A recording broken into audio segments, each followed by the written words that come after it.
Hoje, no Olhos nos Olhos, vamos conhecer uma mulher que aprendeu a ouvir a voz de Deus nos lugares mais improváveis. Nasceu em Portugal, nas Caldas da Rainha, cresceu numa família de fé, arte e música e na sua casa nunca faltavam revistas missionárias. Desde cedo percebeu que o talento é um dom que deve ser colocado ao serviço de algo maior. Da curiosidade de uma menina que queria ser médica ou veterinária, nasceu a missão de cuidar de almas, não apenas de corpos. Designer gráfica por formação, missionária por vocação, trocou o conforto de casa por um chamado que a levou de Portugal ao Brasil, do Brasil ao Líbano, do Líbano ao Egito e por aí fora. A sua mente criativa e o seu coração sensível fizeram dela não apenas uma profissional, mas sobretudo uma mentora para muitos adolescentes com quem se cruzou e se cruza ao redor do mundo. Hoje, Olhos nos Olhos, vamos conhecer a história de quem desenha e pinta a fé com as cores de uma vida de entrega à missão. Vamos estar Olhos nos Olhos com a Marisa Ferreira.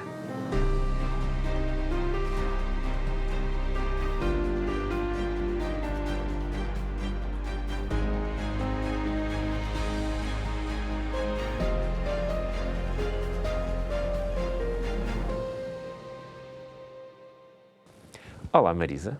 Olá, muito bem-vinda. És a mais nova convidada de todos os programas que nós já gravamos e eu faço sempre esta pergunta a todos os nossos convidados. Tens uma história de vida que achas que pode inspirar alguém de quem vai ver este programa? Olha, eu espero que sim. Eu espero que sim, simplesmente por ser seguidora de Jesus. Eu acho que o meu objetivo de vida seria, pelo menos, inspirar alguém, de alguma forma. Vamos então regressar aos anos 80, sensivelmente, 80, 90, Caldas da Rainha. Se tu fechasses os olhos agora, que imagens é que te iriam aparecer na mente ligadas às Caldas da Rainha? Olha, sinceramente, ligada às Caldas, muito pouco, porque eu não vivia nas Caldas da Rainha quando nasci. Os meus pais moravam em Rio Maior, junto com os meus avós. E então lembro-me, tenho algumas memórias de Rio Maior, uma cidade interessante. Lembro-me do Parque das Crianças, onde brincávamos, e do mercado aos domingos. Era muito interessante, os cheiros do mercado. E sim, o tempo em família, com os meus avós. E era uma região interessante. Uhum. Nós temos algumas imagens dessa época, sinceramente. Vais-me ajudar a perceber se estas imagens que aqui temos, em que lugar é que elas são e como é que recordas, no fundo, estas imagens aqui. Aqui, quem é que nós vemos aqui, Marisa? Sim, aqui está a minha mãe, ali à direita, comigo, no colo tu estás dela. no colo da tua mãe. És a Sim, mais pequena de três irmãos. Depois está o meu avô João Barradas, ali com a sua boina característica e com o seu fato. Eu imagino que isto fosse um sábado, que nós íamos à igreja de manhã e à tarde íamos passear pela natureza, a algum lugar ali perto. E a região ali, o centro de Portugal, há muita coisa bonita para se ver. Então a família da tua mãe é brasileira, a família do teu pai é portuguesa? Sim. E este é o pai do teu pai, que presumo que já não esteja entre nós? Sim, já faleceu há alguns anos. E em que cidade é que seria aquele então? Presumes que terá sido Rio Maior? Pois, olha, exatamente onde foi, aquilo era uma fortaleza ou um castelo, alguma coisa ali perto de Rio Maior, mas não sei dizer Temos aonde. mais fotografias que nós podemos aqui também partilhar. Os meus pais vão saber, eu é que não... Bom, este é um lugar mais fácil de identificar, né? Isto é aqui em Lisboa. Nós depois nos mudámos para Lisboa, quando eu tinha, eu acho que uns 5 anos por aí. E estou eu ali no meio, de cor-de-rosa, e a minha irmã, a Amanda e o Gabriel. E estamos ali no jardim, ali no Parque Eduardo VII. Os meus pais, já uns anos depois. Já um bocadinho mais Os meus pais são um pouco conhecidos da Igreja Adventista aqui em Portugal. Isto foi num EVA, provavelmente, no acampamento. Nós estamos todos de lenço, acho que sim. Com a Débora, a Karina, que fiz. Espetacular. E esta foto é histórica porque é a foto que nós tirámos quando a minha mãe foi nos deixar no NASP, em Engenheiro Coelho, para estudarmos, para fazermos a faculdade, nós os três. Então está a minha mãe, nós os três, fomos estudar para lá, uns anos depois. Temos ainda mais duas que eu creio que é possível ver. Não, podemos ver mais tarde. Vamos então falar um bocadinho, Marisa, tu nasceste basicamente, a tua infância terá sido em Lisboa, não é? Sim. Mas tu tinhas um lar muito característico, ou seja, o teu pai era designer, a tua mãe... Explica-nos um bocadinho como é que era a tua família, no caso da tua infância. Sim, na minha infância, meu pai trabalhava Em parte ele trabalhava com coisas gráficas, trabalhos gráficos para a publicadora Atlântico na época, e também outros clientes que ele tinha. A minha mãe ficou em casa connosco, crianças até termos alguma certa idade, que eu me lembro, acho que eu tinha para aí 8 ou 9, ela começou a trabalhar também part-time, enfim, mas eu tenho muita memória da minha mãe estar connosco em casa uma parte do tempo. Depois, já na adolescência, a minha mãe também começou a trabalhar para a Igreja Adventista na publicadora Atlântico, como revisora de texto. E assim, só que o meu pai também tinha uma paixão, um interesse muito grande em produção de vídeo, em gravar sermões ou gravar programações que pudessem ser levar o Evangelho a outras pessoas. E então ele sempre estava envolvido em algum projeto da igreja, e isso fez com que também nós conhecêssemos outras pessoas, até de fora de Portugal, ou pessoas que passavam ou que vinham a Portugal para fazer séries de mensagens, de campanhas evangelísticas. Ou seja, achas que cresceste num lar abençoado porque tinhas acesso a muitas pessoas, como resultado de pessoas com quais tu podias aprender muito, e algumas até uma referência em muitas áreas, e tu conseguias ter acesso a essas pessoas ainda em criança.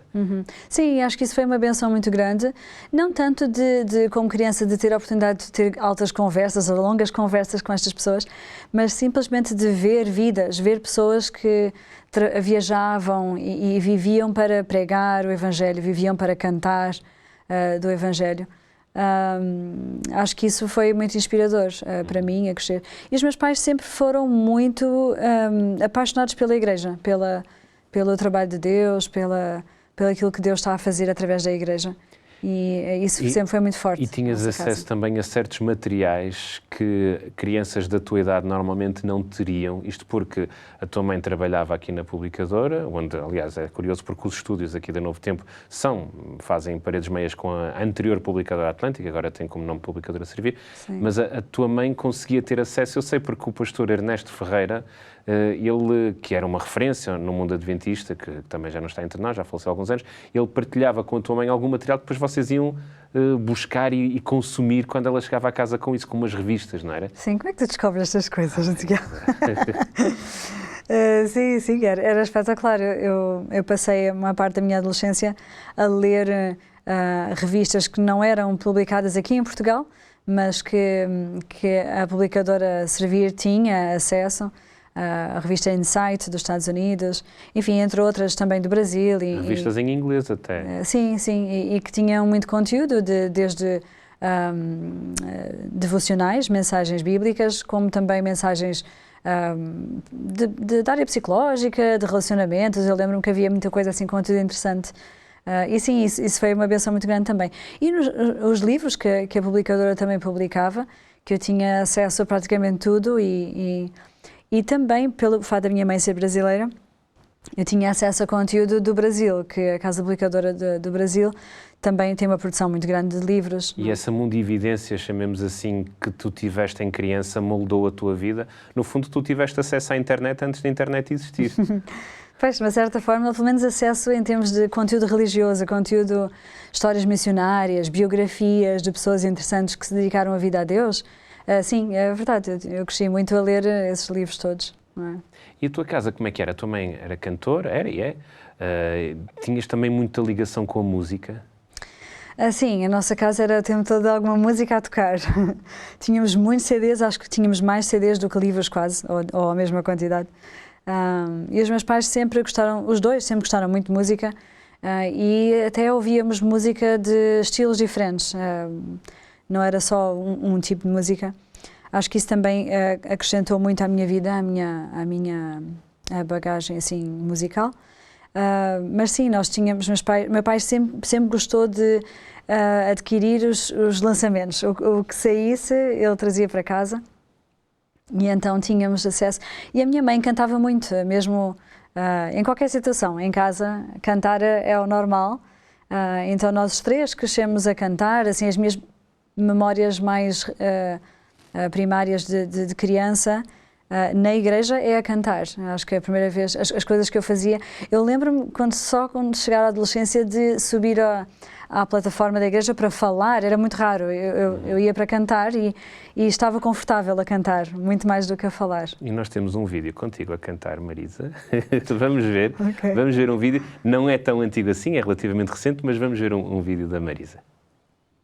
Bom Pai, dá-nos fé, coragem para seguir, visão para entender que só em Ti, Senhor, teremos luz, mostrando o caminho rumo ao céu,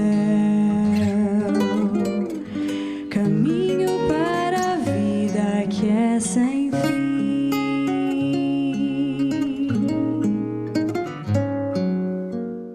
Quando é que foi isto, Marisa? Recordas-te? Esse é o problema, as datas, eu estava a tentar lembrar Deve ter quando é que sido isso há foi. uns 10, 15 anos atrás, sensivelmente, à volta Sim, disso. sim, de certeza. Tu ainda Foi costumas- antes de ainda- 2000, deve ter sido em 2011, talvez.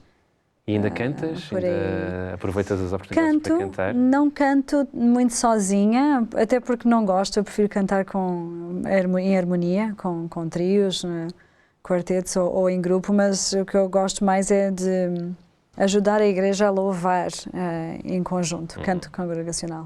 E vamos então, quando nós pensamos, enfim, nesta tua infância, nesta tua juventude, em algum momento houve aquela ideia de que tu pensaste, não, eu quero ser missionária, eu quero passar a minha vida a viajar pelo mundo, não importa o lugar, não importa a dificuldade que isso origine, mas é isso que eu quero. Já sentias isso na tua infância ou ainda não, ou foi algo mais tarde?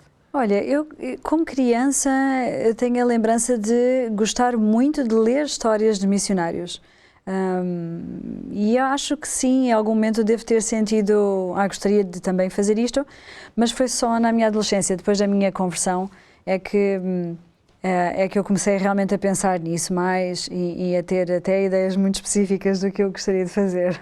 A tua conversão que acontece no momento do teu batismo ou ligeiramente mais tarde? Um bocadinho Porque mais tarde. Tu batizaste com os teus irmãos no Rio Tejo, numa cerimónia assim muito peculiar, não é? As Não é coisas muito que normal. ele sabe. Vai ser isto a conversa toda, Marisa. Sim, eu acho que eu tinha de 9 para 10, já tinha completado 10 anos, sim, era bem novinha. Bem novinha. Num grupo de amigos, éramos, acho que, não me lembro quantos éramos, mas uns 10, talvez até mais 10, jovens da Igreja de Alvalade, que... Igreja Adventista do Sétimo Dia aqui em Lisboa, em Alvalade. Alvalade. E que tínhamos um grupo de amigos e que estudámos a Bíblia juntos e todos decidimos nos batizar ao mesmo tempo. Mas com 10 anos, recordas-te como é que foi essa decisão, assim, uma coisa, não, eu quero mesmo ser batizada? Pois, essa é uma boa pergunta. Já me perguntaram uma vez será que eu me arrependia de ter me batizado tão cedo? E eu lembro-me claramente, eu era criança, mas eu lembro-me muito claramente que eu tinha a certeza que estava a fazer uma coisa boa. E eu acho que às vezes isso é o mais importante. Tu saberes que a direção em que caminhas é correta, mesmo que não entendas tudo ou mesmo que ainda haja muito para descobrir. E eu acho que foi essa a minha experiência. Mas eu digo que a minha conversão foi uns anos depois, porque foi quando eu realmente tive uma compreensão mais completa. E acho que esta compreensão mais completa do que Deus fez por mim é que ajudou com que eu tivesse uma decisão pessoal, individual, que, como é que posso dizer, independente até das decisões da minha família, das pessoas à minha volta.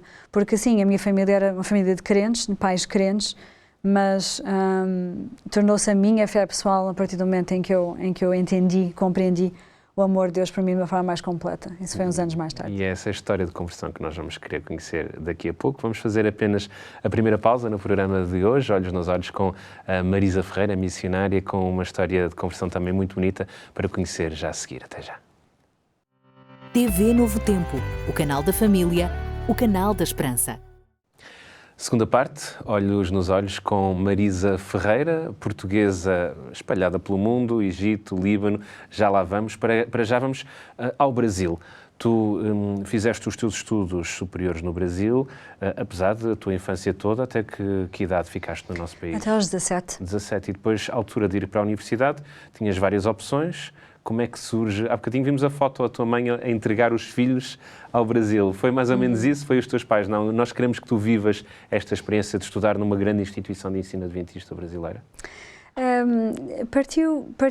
Foi mais a minha iniciativa mesmo.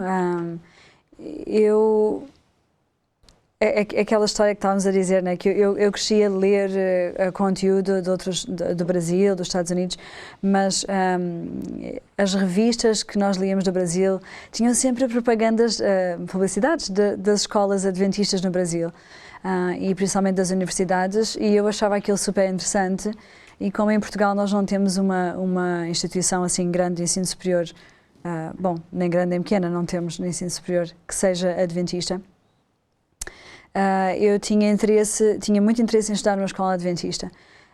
E pela experiência, eu ouvia histórias, os meus pais também às vezes me contavam coisas, eles não tiveram essa experiência, mas tinham amigos e pessoas que tinham tido essa experiência. E também porque as universidades adventistas no Brasil, muitas delas, se não todas, têm regime de internato, em que os alunos podem, moram ali no campus da escola e têm experiências como cantar em coros e viajar pelo país. E isso atraía-me, era uma coisa interessante. E a tua vida mudou por teres estudado numa universidade adventista no Brasil? Achas que se na altura tivesses ido para uma universidade qualquer aqui em Portugal, hoje teríamos aqui outra Marisa completamente diferente à frente? Olha, isso é muito difícil dizer ao certo, mas o que eu posso dizer é que as experiências que eu tive, experiências espirituais, sociais, os amigos que eu fiz, os professores que eu conheci e que me ensinaram tanta coisa, eu acredito que sim, que mudou a minha vida. Realmente acho que não seria a mesma pessoa. E também as conexões, as ligações que fiz naqueles anos que passei ali permanecem até hoje e que já tiveram outros desenvolvimentos com o passar dos anos. Então sim, eu acredito que é realmente algo transformador. Foi fácil a integração no Brasil para uma criança portuguesa que passou aqui a sua vida toda, até com um grupo relativamente reduzido de amigos, e depois chegares ao Brasil e tens ali uma imensidão de pessoas pela frente?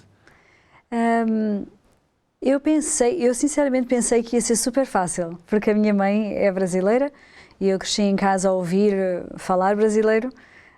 Mas não tens sotaque brasileiro, ou se consegues disfarçar? Olha, eu achava que tinha, eu achava que tinha em casa, mas eu lembro que foi engraçado, os primeiros meses no NASP, as pessoas não me entendiam. Nas primeiras semanas eu falava e as pessoas me perguntavam o quê? Oi? E então eu pensei que eu estava a falar igual a eles, mas não estava. Mas depois foi uma questão de alguns meses, já algumas semanas. Mas não foi fácil a tua integração no Brasil, então? Estavas a dizer que achavas que ia ser mais fácil, mas só por causa da língua ou por algum tipo de mentalidade diferente? Eu acho que fosse mais... Eu pensei que fosse me sentir parte muito facilmente, rapidamente, mas eu percebi que iria sempre ser portuguesa, diferente dos brasileiros, até um certo sentido. Mas não posso dizer que foi difícil, não foi difícil. O povo brasileiro é um povo caloroso e também, é claro, o ambiente, né, da escola, os professores, os alunos. Rapidamente eu fiz amizades.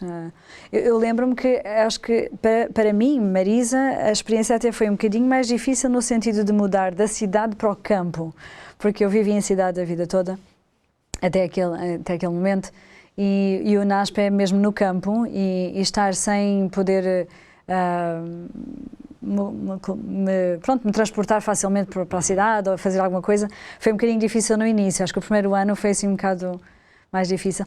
Também facilitou ter família. A família da minha mãe morava ali a 3 horas, não é assim tão perto, mas dava para ver família de vez em quando. Então, enfim, houve uma certa adaptação, não foi assim tão fácil. E o que é que achas que muda numa pessoa, para quem nos está a ver e que sonhava eventualmente de poder estudar numa grande instituição de ensino religiosa, seja adventista ou até outra, porque acredito que no meio evangélico há muitas experiências semelhantes, o que é que pode mudar na vida de uma pessoa, de uma criança, de um jovem, ficar 3, 4, 5 anos num regime de internato, até noutro país diferente do seu? O que é que achas que pode mudar? Olha, eu acho que o regime de internato numa escola que é religiosa e que tem muitas atividades espirituais, de cunho espiritual, possibilita que tu conheças Deus de uma forma mais profunda, mais conhecimento bíblico, isso é de certeza, oportunidades de conhecer pessoas que acreditam no mesmo que tu acreditas e aprender uns com os outros. Os professores também normalmente são uma fonte muito boa de experiências enfim, de se inspirar também na vida deles.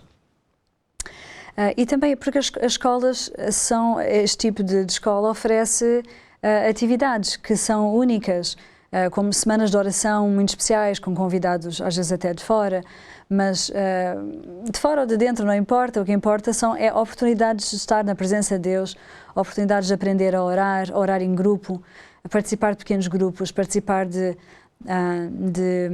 reuniões de oração, mas também de ter participação, de liderar, porque às vezes como jovens de uma igreja local, às vezes são os nossos pais, os nossos avós até que lideram alguma coisa na igreja, as atividades da igreja. Num campus em que a maioria são estudantes, que são jovens, tu acabas de ter muito mais oportunidades de liderança, de criar alguma iniciativa que seja espiritual, para o teu próprio benefício e para o benefício de outras pessoas. E claro, depois depende também dos teus interesses. Para mim, a música foi algo muito forte e muito importante. Como eu também estava a estudar na área de comunicação, havia muitas oportunidades interessantes de trabalho, de aprendizado e crescimento na área de comunicação. Há sempre vários eventos musicais que trazem pessoas de fora. Enfim, é um crescimento em várias áreas. E depois os amigos, eu acho que é algo que nós talvez não valorizamos tanto hoje em dia, mas de fazer amigos e de conhecer pessoas que acreditam no mesmo que tu acreditas, e fazer amizades e relacionamentos, até encontrar pessoas com quem passar o resto da vida. Não foi o meu caso de casar ali, mas muitos amigos, muitos colegas, inclusive o meu irmão e a minha irmã, encontraram um parceiro para a vida ali, pessoas que acreditam no mesmo que tu acreditas e que têm até os mesmos objetivos de vida. E então acho que nesse sentido uma escola espiritual, religiosa, que dá estas oportunidades todas, vale muito a pena. E foi nessa escola que os primeiros passos da tua conversão começaram a ser dados ou foi mais tarde? Conversão? Sim. A minha conversão, na verdade, foi antes. Foi em Portugal. É uma história simples, mas que talvez seja a experiência também de outras pessoas. Eu cresci na igreja. Isto é algo que eu agradeço muito aos meus pais, de me levarem à igreja todo o fim de semana. Ou seja, a Igreja Adventista do Sétimo Dia, no caso ao sábado. No caso aos sábados, sim. E não só de me levarem à igreja, porque possibilita, dá-me a oportunidade de ouvir a palavra de Deus a ser pregada, a ser discutida, a ser partilhada, mas também envolvidos com a música, envolvidos com programas evangelísticos. Isso deu uma oportunidade de ouvir muito mais da palavra de Deus e aprender muito mais da palavra de Deus. Mas foi, na verdade, ao ler um livro, este livro abriu a minha cabeça para uma realidade mais completa, digamos assim, do plano da redenção. É um livro chamado A História da Redenção, escrito por uma autora chamada Ellen G. White. Quantos anos tinhas quando leste esse livro? Eu tinha 15 anos. E eu já tinha tentado ler outros livros da mesma autora, já tinha tentado ler, ela tem livros assim um bocado grossos, e não tinha conseguido nem terminar, nem avançar muito na leitura. Mas este livro é um livro um pouco mais fino e conta a história completa do que Deus fez pela humanidade, até antes, conta desde o começo do surgimento do pecado no céu, até ao final, quando Deus vai renovar a Terra e qual é o plano de Deus para a humanidade. Ou seja, desculpa interromper, eras adolescente, mas já procuravas algo, mesmo depois de já ter sido batizada, procuravas uma experiência mais profunda. Sim, completamente. Até porque na adolescência, eu acho que eu tinha para aí 13, 14 anos, eu lembro-me de estar deitada na minha cama à noite, toda a família a dormir, e a pensar, e se isto for tudo uma grande mentira? E a pensar, ok, eu nasci numa família que os meus pais são adventistas de sétimo dia. É uma igreja que não é a maioria cristã do mundo, não é? É uma igreja relativamente nova, se fosse ver a história da igreja, e com pioneiros, pessoas interessantes, mas um bocado fora do normal, algumas delas.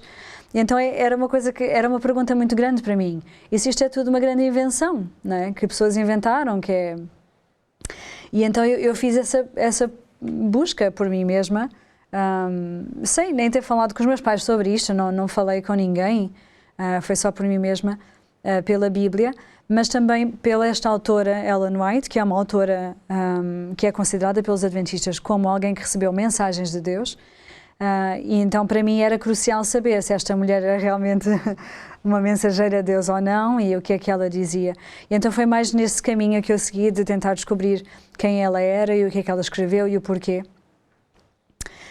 E li alguns livros sobre ela primeiro, sobre a vida dela, e depois, e que me convenceu que a mulher pelo menos era uma pessoa sincera, que era uma seguidora de Jesus.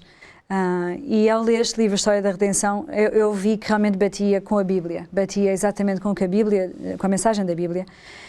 E não só isso, mas ajudou-me a ver a mensagem da Bíblia, a história da Bíblia, como uma história realmente de um Deus que ama profundamente e que fez tudo que ele podia ao alcance dele, um Deus todo-poderoso, mas que fez tudo o que podia para amar os seres humanos e para mostrar o seu amor por nós. E no final do livro, eu lembro-me de terminar de ler, era um dia à noite, eram tipo umas 8 da noite, eu terminei o livro em lágrimas, eu estava a chorar muito pelo final, é super lindo, é um livro bem escrito também. E no final, a sensação que eu tinha é, se este Deus é verdadeiro e existe, eu quero que a minha vida seja dele, completamente, sem reservas.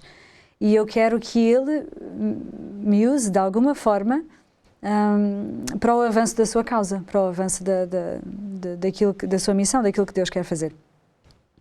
E então isso foi o meu pensamento, só que eu não queria falar com Deus em casa, porque uma casa com 5 pessoas é um bocado mais barulhenta, e nós tínhamos um cãozinho, o Nikito, e então eu pedi à minha mãe se podia levar o cão a passear àquela hora da noite, que não era assim tão comum, mas ela deixou-me sair. E eu fui até um parque de estacionamento com o Nikito, o céu estrelado, e dava para ver Lisboa ao longe. E eu falei com Deus, e eu disse a Deus que, eu disse, Senhor, eu acredito em Ti, e eu vejo o Teu amor por nós, e eu quero que a minha vida seja Tua completamente.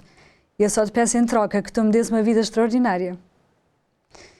E ele tem cumprido a parte dele.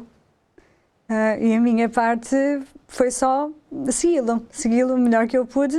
E assim, Deus é um Deus muito misericordioso connosco, porque eu não sou nada perfeita, cometi muitos erros na minha vida, e até ao tentar seguir a vontade de Deus, às vezes não fazemos o melhor que podemos, mas Ele tem-me dado uma vida extraordinária. Então até agora Ele tem cumprido a parte dele e eu sei que Ele continuará a cumprir. Ou seja, se tu pudesses agora voltar a 1990 e qualquer coisa, ou seja, tu com 15 anos ir a esse parque de estacionamento, o que é que tu dirias, esta Marisa agora com esta idade, o que é que dirias àquela Marisa de 15 anos? Eu diria, não desista que vale a pena, não desistas. Deus cumpriu a sua promessa. Vale a pena, Ele é fiel. Ele é fiel. E depois vais para o Brasil? Sim, depois um pouco de tempo depois, e nesses 2 anos, até antes de ir ao Brasil, eu lembro de ter várias ideias e coisas interessantes que eu queria fazer para Deus. E uma delas é um sonho que Deus acabou por cumprir esse sonho vários anos depois. Uma das ideias que eu tinha era, eu queria que as pessoas tivessem acesso à Bíblia na sua língua nativa, né? E então a minha ideia era, eu mudo-me para uma ilha, um país um país que não tenha a Bíblia na língua local, aprendo a língua local, isto é muito, como é que eu ia dizer? Muito assim, utópico. Muito utópico. Aprendo a língua local, traduzo a Bíblia naquela língua e quando estiver pronto e puder publicar a Bíblia naquela língua, passo para outro lugar. É claro que isto são sonhos de adolescente que acham que são capazes de fazer estas coisas grandiosas, não é? Mas vários anos depois, quando trabalhei no Médio Oriente, Deus deu-me o privilégio de produzir materiais bíblicos nas línguas principais do Médio Oriente. E isso é um privilégio que eu tenho muito, que guardo com carinho no coração. Uhum. Mas terminas então o teu curso de comunicação, trabalhas já na parte de design gráfico, etc., e regressas ao nosso país, não é? Sim. Como é que foi essa experiência? Quando eu terminei a faculdade, eu voltei para Portugal. Trabalhei aqui em Portugal 3 anos como freelancer, porque estava em casa, a minha avó estava doente, trabalhava a partir de casa, mas sempre trabalhei para a Igreja Adventista, em produção de materiais da área da saúde, materiais de evangelismo, e materiais também, e revistas da publicadora Servir. Depois a minha avó faleceu, os meus pais mudaram-se para o Brasil, porque o meu irmão continuava a morar no Brasil e começou a ter filhos, e então os meus pais mudaram-se para lá. E eu pensei em ficar aqui em Portugal, até quando Deus achasse por bem. E então continuei a trabalhar na publicadora Servir, trabalhei aqui por 3 anos, mas chegou um ponto em que eu estava mais sozinha, a minha família no Brasil, não tinha mais familiares aqui em Portugal, apesar de estar confortável no meu país, está tudo bem, mas achei por bem voltar ao Brasil. E nesse processo de voltar ao Brasil, a Casa Publicadora Brasileira contratou-me para trabalhar lá como designer, então acabei por trabalhar lá por quase 3 anos. Uhum. Foi nesse momento em que resolveste fazer uma espécie de jejum de tudo o que eram material, enfim, mídias, etc., fora daquilo que é o âmbito mais religioso? Foi por aí? Sim, foi no início de 2015, janeiro de 2015. Ou seja, és uma mulher feita, já tens... Sim, E a dada altura houve alguma coisa que disseste, não, eu não quero mais ter nada a ver com isto? Eu tinha uma vida muito boa, eu tinha um salário muito bom para o tipo de trabalho que eu faço. E ainda por cima não gastava quase dinheiro nenhum porque eu morava com a minha avó, o que eu recomendo para quem viver com os avós para quem é tem ótimo. essa facilidade, não para sempre, é claro, mas por um tempo é uma bênção estar perto dos nossos avós, mas também os avós têm esta coisa que não nos deixam fazer nada em casa, né? E também não nos deixam gastar dinheiro. E depois temos muitas saudades deles, a verdade é essa. Mas enfim, minha avó muito querida, e para mim foi um privilégio também morar com ela um tempo. Mas naquela fase da minha vida eu sentia que tinha uma vida muito boa, que não podia me queixar de absolutamente nada, mas não estava bem, dentro de mim alguma coisa não estava bem. E houve uma noite com Deus, a falar com Deus, que eu percebi, eu não sei dizer se não foi uma voz audível, mas eu percebi Deus a dizer ao meu coração que eu precisava de diminuir a quantidade de mídia que eu consumia. Eu consumia eu cresci a ver muita televisão e como qualquer pessoa, eu acho que diria quase toda a gente vê filmes de Hollywood, assiste TV shows, como é que se diz? Séries, Séries, essa é a palavra. Pronto, há muita coisa, e já naquela época, em 2015, já havia muita coisa online também, enfim, havia opções, né? Hoje em dia até bem mais opções, a produção de entretenimento é gigantesca, ainda por cima mais com o YouTube. Mas naquela época era mesmo televisão e séries. E não é que, é assim, eu trabalhava durante o dia, ia para casa e à noite ficava à frente de um ecrã, podia ser até por 2, 3 horas. E aquilo começou de alguma forma comecei a sentir que aquilo não estava bem.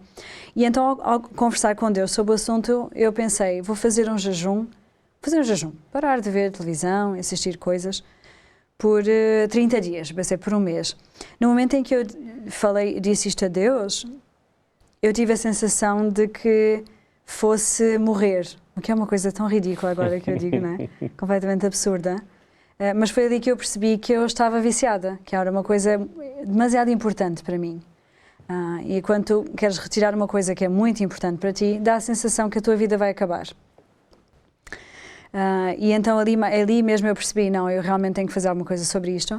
E não foi fácil em termos de sentimentos, mas foi uma experiência espetacular, porque aquela decisão eu tomei à noite, no dia a seguir já foi um dia muito diferente, e o tempo livre que eu ganhei, porque agora tinha mais 2, 3 horas livres por dia, foi tempo para ler a Bíblia, estava a ler um livro que foi muito importante também para a minha vida na época, e tempo para falar com Deus, tempo para dormir mais cedo, que era uma coisa também que mudou muito a minha saúde, ir para a cama mais cedo e acordar bem mais cedo. Acabei por ter eu troquei, eu era uma pessoa mais noturna, agora sou uma pessoa mais da manhã, e sinto-me muito mais saudável também por causa disso. Mas eu diria que a maior vantagem é o tempo com Deus, é ter passar tempo com Deus em oração e em leitura, que te dá foco e centralidade para o dia, que te dá informação e sabedoria que eu não teria se não fosse esse tempo com Deus. E eu lembro-me que naquele mês que eu fiz jejum, vários problemas aconteceram no meu trabalho, que eu sabia que era Deus que estava a ajudar, a trazer soluções que vinham dele, e era porque eu tinha-lhe dado espaço para agir na minha vida e retirar coisas que não eram essenciais. Não só não eram essenciais, como depois, com o tempo, os 30 dias continuaram. Não foi uma coisa assim, eu não parei de ver filmes de vez em quando, principalmente em grupos de amigos ou alguma atividade em grupo. Não foi uma atividade extrema que tu disseste não é algo nunca que eu mais, digo foi um nunca processo mais vou assistir. Mas foi algo que me ajudou a entender, não só que eu estava viciada e que eu precisava dar mais tempo para Deus, mas segundo, e isso é algo que eu acho que talvez outras pessoas possam se identificar também com esta situação, nós não sabemos o quanto a mídia nos influencia.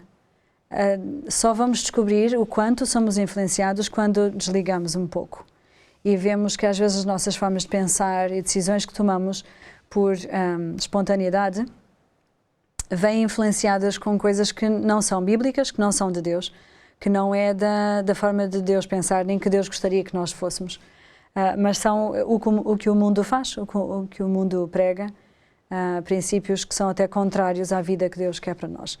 E isso eu fui descobrindo, na verdade, vários anos depois, estes últimos, sei lá, 10 anos, que eu tenho tido esta experiência com Deus, de perceber muita coisa que eu aprendi com a mídia, tive que desaprender, e aprender coisas novas. E sentiste, nesse dia que tu estavas a dizer que achavas que ias morrer, porquê é que sentiste isso? Tens ideia? Porque é que houve assim uma angústia tão grande? Eu acho que, sinceramente, eu acho que realmente é algo espiritual. É algo que... eu acho que o inimigo de Deus, Satanás, ele quer ter influência sobre a nossa vida. E quando ele sabe que ele não vai ter mais, é algo que não lhe cai bem. Mas eu acho que para mim foi uma luta espiritual. Foi algo dentro de mim a me puxar, para um lado ou para o outro. E eu tive que tomar uma decisão que foi difícil, espiritualmente difícil. E que leva esta sensação do tipo, eu sei que a minha vida vai mudar se eu fizer isto. Será que eu estou disposta a esta mudança? E mudou bastante. Depois sentias mais clareza para perceber os chamados de Deus para a tua vida, porque foi depois dessa altura que tu foste para países como o Líbano e o Egito. Exatamente. E foi durante esses 30 dias que eu sentia muito forte dentro de mim o desejo. Eu sentia já uma certa, como é que se diz? Não estava muito confortável dentro de mim, no meu trabalho. Eu gostava muito do meu trabalho, gostava dos meus colegas, estava tudo bem em termos profissionais, a igreja também, enfim. Ou seja, não foi algo que externamente que te levou a essa necessidade, Sim. Foi algo interno que te levou... Foi algo interno, eu senti alguma coisa, Deus tem algo diferente para mim agora, e eu não sabia bem o quê. E eu lembro-me que nestes 30 dias, eu tinha a sensação clara que eu tinha que orar a Deus. Eu estou disposta a ir, não sei para onde, nem fazer o quê, mas eu quero ir. Essa era a minha oração. E era uma oração que... Porque eu sou uma pessoa, eu gosto de saber detalhes, eu gosto também de ter um plano. E então não é muito natural de mim, da minha parte, só orar, eu quero ir, não sei para onde, não sei fazer o quê.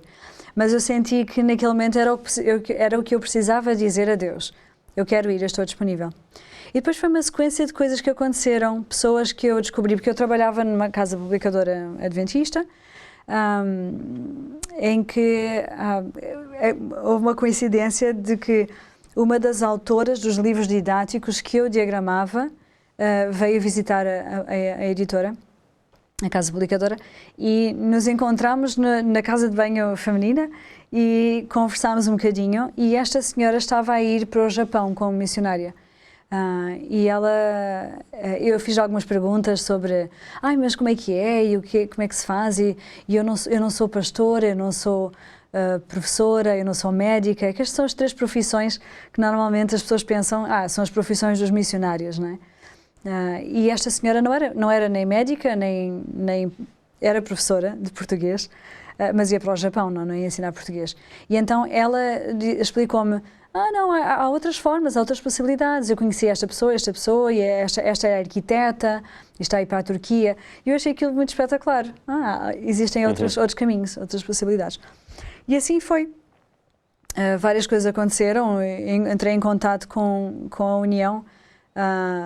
Enfim, antes de entrar em contato com a União do Médio Oriente, eu orava a Deus a perguntar para onde ir, E por várias coisas da minha vida pessoal e também de pessoas que eu conhecia, eu tinha um certo interesse pelo Médio Oriente. Ou seja, estavas a trabalhar no Brasil e a tua ideia seria: quero explorar um território que me fascina, mas conheço pouco. No fundo, era isso.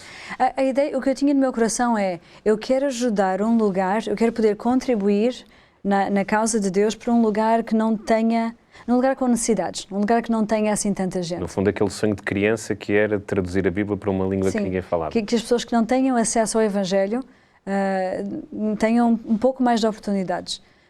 E é claro, eu pensei, na época falava-se muito da janela 1040, é uma expressão conhecida entre os evangélicos principalmente, que é uma região do mundo que embarca ali todo o Médio Oriente e também uma grande fatia da Ásia, em que a maioria da população desta região não é cristã. De várias outras religiões, mas que não são cristãos. E então eu pensava muito nesta região, orava por esta região e tinha um amigo que tinha sido missionário no Irão por muitos anos. E esta pessoa contava-me histórias muito interessantes e aquilo acho que ficou dentro de mim. Isto foi uns anos antes, foi aqui em Portugal. E então naquela fase em que eu estava a falar com Deus e a orar sobre o assunto, o Médio Oriente era uma região que me veio à cabeça e eu, na minha forma simplista de pensar, também assim até de certa forma ignorante, eu pensei, bom, eu sou mulher, sozinha, para o Médio Oriente também não é assim talvez a coisa mais fácil. E então eu pensei, eu cresci em cidade, então acho que eu consigo conviver, consigo viver melhor numa cidade grande. Então fui ver quais são as maiores cidades, procurar na internet, as cidades grandes do Médio Oriente, e uma delas era Istambul, na Turquia. E vi fotos, li um pouco sobre a cidade e percebi, isto parece muito com Lisboa. Eu cresci em Lisboa, eu acho que eu me daria bem em Istambul. E então foi assim que começou o caminho, e depois contactei, enfim, aconteceu várias coisas que eu vi Deus a dirigir, mas um sermão do pastor Gary Krause, ele veio pregar ao NASP, Engenheiro Coelho, eu senti que o sermão era bem para mim, o que ele estava a dizer, e depois no final do sermão eu fui falar com ele, e ele ouviu a minha história, explicou-me várias formas, vários caminhos de ser missionário no Médio Oriente, sabendo que é uma região também com poucos cristãos e com algumas limitações de evangelismo, algumas não, bastantes limitações de evangelismo, e ele pôs-me em contato com a liderança da igreja no Médio Oriente e daí as conversas foram e enfim, a partir daí foi quando eu conversei com a minha família e disse à minha família da minha ideia eles gostaram? De ser missionária. Eles receberam bem, o melhor que se pode, eu acho. Os meus pais sempre foram sempre apoiaram muito as minhas decisões que tinham a ver com Deus, com servir a Deus, e os meus irmãos também, então isso tem sido uma bênção também. Marisa, vamos para a última pausa nesta conversa, onde estamos a descobrir um pouco mais sobre o ministério da nossa convidada, Marisa Ferreira, e voltamos para a terceira e última parte, onde vamos querer conhecer, afinal, como é que é ser missionária, seja em Beirute, seja no Cairo. TV Novo Tempo, o canal da família, o canal da esperança. Terceira e última parte do programa Olhos nos Olhos, com Marisa Ferreira, a nossa convidada, onde estamos a conhecer um pouco do teu trajeto de vida.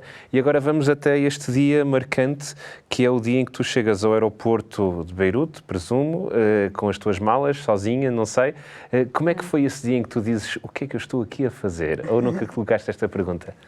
Olha, isto é muito interessante, como quando Deus te leva para um lugar estranho, muito fora do teu ambiente, Ele te dá tudo o que tu precisas. E foi isso que eu senti, as primeiras semanas, até engraçado, eu olho para trás e eu rio-me de mim mesma, porque os primeiros dias em que eu cheguei ao Líbano, foi uma época que o Líbano estava a passar por alguns atentados, explosões de bombas locais assim na cidade, e então havia bastante presença militar nas ruas. E quando eu cheguei, o bairro onde eu estava a morar, e também ao mesmo tempo havia uma crise de recolha de lixo. Então estava assim bem diferente a cidade nas ruas. E havia um tanque, eu ia para o trabalho e passava por um tanque militar, assim. Eu achava aquela coisa mais gira. Eu achava, ai, espetacular, um tanque. E então, assim, hoje em dia acho que eu não acharia tanta graça, mas na época, eu lembro-me que a sensação que eu tive era de muita alegria, de poder estar finalmente num lugar em que Deus me levou para trabalhar. E eu lembro-me claramente de estar no escritório, de chegar ao escritório, porque eu tive que trabalhar no mesmo dia em que eu cheguei, e o meu chefe, que era o diretor de publicações, explicou-me muito rápido, ele tinha um inglês muito rápido, é a primeira vez que eu estava a trabalhar em inglês também, apesar de eu saber a língua, mas nunca tinha trabalhado nessa língua. Ele explicou-me tudo o que tinha para fazer, e eu lembro-me cada coisa que ele disse que eu tinha que fazer, eu já tinha feito no passado, em algum momento, ou aqui em Portugal, ou no Brasil. E então eu senti uma paz tão grande e uma alegria de saber que Deus preparou-me, que Deus fez aquilo que Ele precisava, aquilo que eu precisava de saber para fazer o trabalho que estava à minha frente, diante de mim. Eu tinha experiência, eu tinha capacidade para fazer, e então eu senti que Deus estava realmente, que levou-me até ali para eu poder ser uma bênção naquilo que eu sabia fazer, que era design. Marisa, vamos agora até o dia 4 de agosto de 2020, não sei se este dia diz alguma coisa, vamos ver imagens desse dia e depois quero saber o que é que aconteceu contigo neste dia.